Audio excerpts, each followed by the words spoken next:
श्री सद्गुरु महाराज की जय। बंदो गुरुपद कंज कृपा सिंधु नर रूप हरि महामोहतम पुंज जासो वचन रवि कर निकर। मेरा मुझ में कुछ नहीं, जो कुछ है सब तोर, तेरा तुझको सौंप के क्या लागेगा मोर। हे गुरु, संत में ही उपदेशामृत।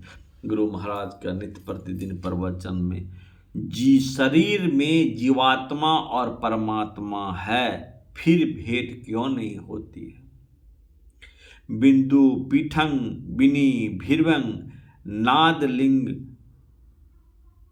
मुपस्थितम योग शिखनोपनिषद में है। बीजा छरंग परंग बिंदु नादंग तस्यो परि अस्थितम ध्यान बिंदु उपनिषद में है। मुसलमान भाइयों के लिए सुन लामहाम पे पहुँच के तेरी पुकार है आ रही सदा से सदा यार देखना। मिलना तो यार का नहीं मुश्किल, मगर तकी दुश्वार तो ये है कि दुश्वार देखना। तुलसी साहब की वाणी। इसमें दृष्टि साधन पर जोर दिया गया है। फिर कहा, तुलसी बिना करम किसी मुर्शिद रसीद के, राहे निजात दूर है उस पार देखना। तुलसी साहब की वाणी है। दुर्लभो विषय त्यागो दुर्लभं तत्व दर्शनम, दुर्लभा सहजावस्था सदगुरु करुणा विना। वराह उपनिषद में है। गुरु चाहिए, साधन की युक्ति चाहिए और इसके लिए प्रयास चाहिए। जो इसका अभ्यास करता है वह भक्ति की चरम सीमा तक पहुंचता है। फिर भी किन्हीं का कहना है कि भगवान को गुरु मानकर चलना बहुत उत्तम है। श्री रामचरितमानस में भगवान श्री राम ने परम भक्ति साधिका सबरी जी के प्रति जो नवधा भक्ति का उपदेश दिया है, उसमें गुरुपद पंकज सेवा तीसरी भक्ति अमान का कथन करके अंत में सबरी को कहा है कि सकल प्रकार भक्ति दृढ़ तोरे। इसमें विदित होता है कि पुरुष और स्त्री दोनों को उपयुक्त नवधा भक्ति की विधि से भक्ति की साधना करनी चाहिए।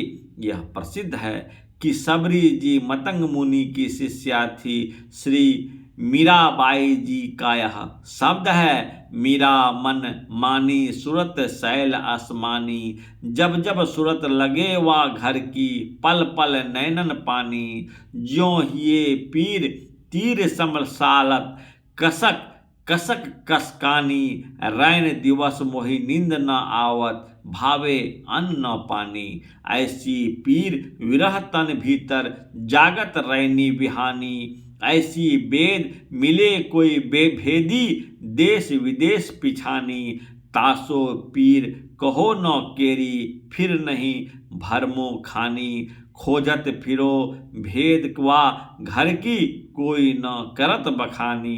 रैदास संत मिले मोहि, सतगुरु दीना सुरत सहदानी। मैं मिली जाय पाए पिए अपना, तब मोरी पीर बुझानी। मीरा खाक खलक सिर डाली, मैं अपना घर जानी। यह शब्द श्री मीराबाई जी के गुरु का पता बताता है। सहजोबाई तथा दयाबाई के गुरु श्री चरणदास जी महाराज थे। उनकी वाणियों को पढ़कर देख लीजिए।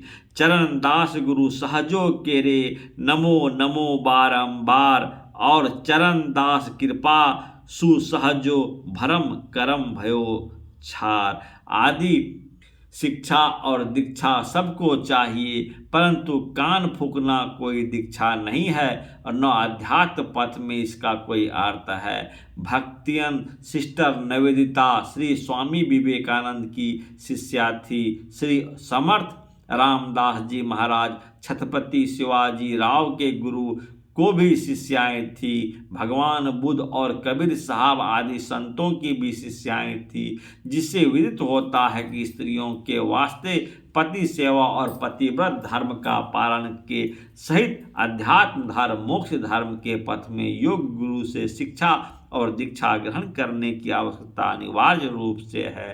तभी तो भक्तवर श्री जय दयाल गोविंद महाराज जी अपने परमार्थ पत्रावली में गुरु मंत्र जपने कहते हैं और पुरुषों तथा महिलाओं के समाज में भी बैठकर उन्हें शिक्षा देते हैं। जब भगवान श्री राम स्त्री पुरुष सभी के लिए गुरु सेवा की विधि त्रेता युग के प्राचीन काल में ही दे गए हैं, तब संतों का स्त्रियों को शिक्षा दीक्षा देकर गुरु बनाना भगवान के उपदेश के अनुकूल ही है और युक्ति संगत भी है। यदि स्त्री के पति स्वयं ही योगी वर भूपेंद्र नाथ सान्याल के सदृश अध्यात्म पथ के पथिक हो तो स्त्री अपने पति के द्वारा ही वह पथ पा सकती है, उसको दूसरे गुरु की आवश्यकता नहीं है, क्योंकि जो विद्या और गुण जिनको हो उनके द्वारा उनकी विद्या और गुण दूसरे को मिले यह पूर्ण संभव है, परंतु इसके विरुद्ध अर्थात जो विद्या और गुण जिनमें नहीं हो वह विद्या और गुण उनके द्वारा किसी को मिले असंभव है। पत्नी को पति का गुण स्वभाव पवित्रता अपवित्रता का ज्ञान भली भांति अवश्य होता है, तदनुकूल वह अपनी श्रद्धा अवश्य रखेगी। इसके अतिरिक्त किसी दबाव से उसकी श्रद्धा अपने पति में हो यह संभव नहीं जसता। किसी भी अध्यात्म पथ के गुरु में पवित्रता ज्ञान और कर्म के कारण ही उनमें श्रद्धा हो सकती है। श्री सद्गुरु महाराज की जय। आरती संग सतगुरु के